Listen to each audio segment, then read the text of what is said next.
Praise lord. దేవుని స్తోత్రం. హల్లెలూయా.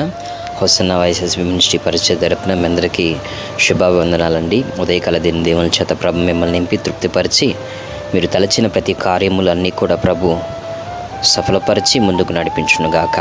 ఆమేన్. ప్రేమ దేవుని బిడ్డలారా, ఉదయకాలం వేళ చక్కటి దేవుని వాక్యాన్ని ధ్యానం చేద్దామండి. కీర్తన గ్రంథము 107వ అధ్యాయము 30వ వాక్యం. అవి నిర్మలమైనవని వారు సంతోషించిరి, వారు కోరిన రేవునకు ఆయన వారిని నడిపించెను.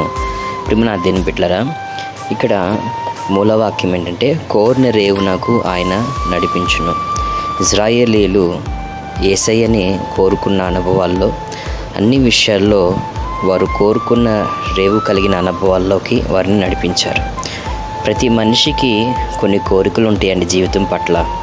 అయితే ఆ కోరికలు అనేటివి అట్లాగే మనుషుడు కలిగి ఉన్నప్పుడు ఆ కోరికలుగానే ఉంటాయి. కానీ నీ కోరిక అనేది సిద్ధింపజేసే దేవుని యొద్ద అవి పెట్టినట్లయితే దేవుని యొక్క ఆశ్చర్యకరమైన కార్యాలను చూడగలుగుతామండి.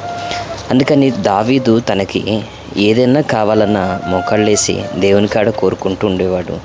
దేవుడు ఆయన కోరిక తీరుస్తూ ఉండేవారు. కీర్తన గ్రంథము 20వ అధ్యాయము 4వ వాక్యం చూస్తండి. నీ కోరికని సిద్ధింపజేసి నీ ఆలోచన యావత్తు సఫలపరచునుగాక అంటున్నాడండి. అంటే నీ కోరిక సిద్ధింపబడే ఒక స్థలం ఏంటిదై అంటే దేవుని యొద్ద నుంచి సహాయము వచ్చే స్థలం. నీ కోరిక అనేది సఫలపరచబడాలన్నట్లయితే చక్కటి ఆలోచన అనేది నీకు కావాలి. నీ వ్యాపారము గొప్పగా ఉండాలని కోరుకుంటున్నావా?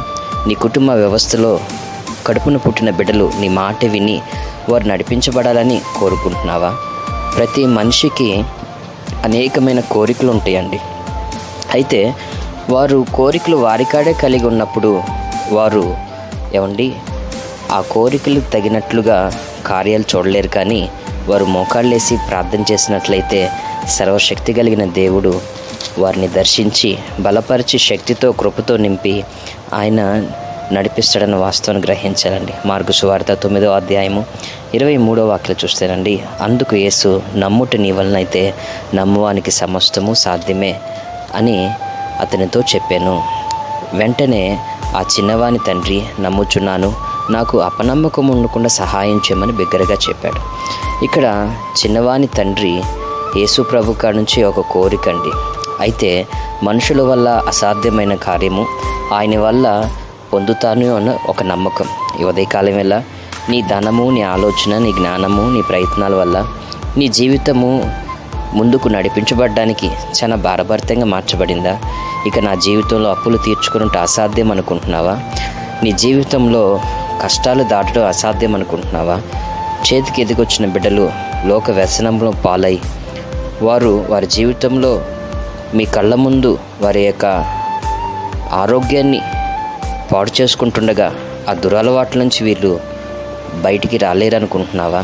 అయితే నీవు నమ్మకంతో నువ్వు కోరుకున్న నీ బిడ్డల జీవితంలో ఎటువంటి జీవితం చూడాలనుకుంటున్నావో అటువంటి జీవితం పొంది ఉంటావని, నీ బిడ్డలకు మారు మనసు కలుగుతుందని, నీ చేతి వ్యాపారాలు ఆశీర్వదించబడతాయని, మీ భూఫలం ఆశీర్వదించబడుతుంది, మీ గర్భఫలం ఆశీర్వదించబడుతుంది. సరైన సమయంలో మీ బిడ్డలకి దేవుడు ఆశ్చర్యకరమైన అద్భుత కార్యాలు చేస్తాడు అని నీవు నమ్మినట్లయితే దేవుని సహాయము నీవు చూస్తావన్న వాస్తవాన్ని గ్రహించాలండి. అప్పుడు యేసుని గురించిన మాటలు విని దావీదు కుమారుడా నన్ను కరుణించని కేకలేసాడండి. గొప్ప జనసమూహాలు ఉన్నారండి. అప్పుడు యేసు యొక్క చెవి ఎక్కడో మూల నుండి తనకి ఒక మేలు చేస్తాడు అనే కోరికతోటి ఆయన వైపు చూసిన ఆ చెవి ఈ గుడ్డి భిక్షగాడి యొక్క నోటి మాట కొన్ని వేల మంది యొక్క జనులని దాటుకుంటూ వెళ్ళి ఆయన చెవున పడంగానే కొన్ని వేల మందిని, వందల మందిని దాటుకొని ఆ గుడ్డివాణి యొక్క ఆశని, కోరికని తృప్తిపరచడానికి అతని వద్దకు వెళ్ళిన యేసు ప్రభు ఈరోజు ఉదయకాలమైన ఈ వాక్యం వింటున్న నీవు భూప్రపంచం మీద కొన్ని కోట్ల ప్రజలు చేతులెత్తి ప్రార్థన చేస్తుండగా వేవేల దేవదూతుల గలములతో కీర్తించబడుతున్న దేవుడు ఆకాశం నుంచి నీకు సహాయం చేయటానికి ఆయన సమర్థుడగు దేవుడండి. నీవు ఆయన వైపు చూసినట్లయితే నీ అంతరంగంలో ఉన్న కోరిక ఆయన చూస్తున్నాడండి. గుడ్డి భిక్షగాడు ఆయన అడుగుతున్నాడు, అయ్యా నాకు చూడాలనే ఆశ అయ్యా. యేసు ప్రభు ఆయన ఒకటే అంటున్నాడు, యేసుప్రభు అంటాడు, నీకేం చేయాలో చెప్పు అంటే నాకు చూపు కావాలంటున్నారు. చూపు యేసుప్రభు ఇస్తాడని కోరుకున్నాడండి. ఇస్తాడా ఇవ్వడా అని అవిశ్వాస సంబంధమైన కోరిక అతనిలో కనపడలేదండి. ఉదయకాలం వల్ల ఈ వాక్యం వింటున్న నీవు నీ జీవితంలో ఒక గొప్ప ఘనమైన మేలు చూడాలని నువ్వు కోరిక కలిగి ఉంటున్నావేమో. నీ బిడ్డల మార్పు కావచ్చు, నీ చేతి వ్యాపారాలు అభివృద్ధి కావచ్చు, ప్రగతి పదంలో ఒక ఉన్నతమైన స్థానము నువ్వు కోరుకుంటున్నావేమో. నా దేవుడు నీ యొక్క అంతరంగంలో ఉన్న ఆ కోరిక చూస్తున్నాడండి. ఒకరోజు గుడ్డి భిక్షగాడు లోకాన్ని చూడాలని కోరిన రీతిగా అతని కోరికని తీర్చిన యేసు ఈ ఉదయకాలం వేళ ఈ వాక్యం వింటున్న నీ జీవితంలో ఉన్న సకల విధమైన కోరికలన్నీ తీర్చి చక్కటి ఆలోచనలు ఇచ్చి ప్రగతి పదంలో ఒక ఉన్నతమైన స్థితిలో ప్రభు మిమ్మల్ని నింపి నడిపించునుగాక.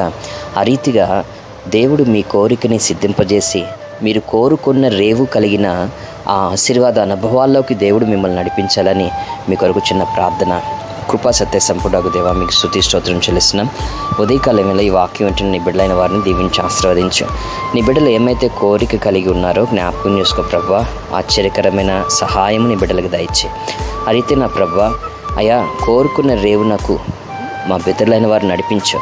ఎన్నడూ చూడలేని ఒక అద్భుతం గుడ్డివాడు అయా లోకాన్ని చూడలేడని అందరూ అనుకున్నారు, కానీ నీ చేతులు అతని నేత్రములు తాకగా అయా లోకమంతటా అతడు చూడగలిగాడు, చూపు పొందాడు. నా తండ్రి, నీ అమూల్యమైన జీవ అస్తములతోటి ఈ ప్రార్థనలో ఏకీపించుచుడని బిడ్డలైన వారిని తాకమని అడుగుచును. కలిగిన బలహీనతల నుంచి, కలిగిన చికాకుల నష్టాల నుంచి, కష్టాల నుంచి నీ బిడ్డలకు విడుదల దయచేసి అద్భుత కార్యాలు జరిగించమని, సర్వశక్తి కలిగిన కార్యాల ద్వారా నీ బిడ్డలైన వారిని నింపమని నజరేయుడైన యేసుక్రీస్తు ప్రశస్త నామం ప్రార్థిస్తున్నాం తండ్రి, ఆమేన్. తండ్రి అయిన దేవుని ప్రేమ, తన కుమారుడైన యేసుక్రీస్తు కృప, ఆదరణకర్త అయిన పరిశుద్ధాత్మ దేవుని అన్ని సన్నిధి సహవాసం కృపయు తోడైన ముందుకు నడిపించునుగాక. ఆమేన్.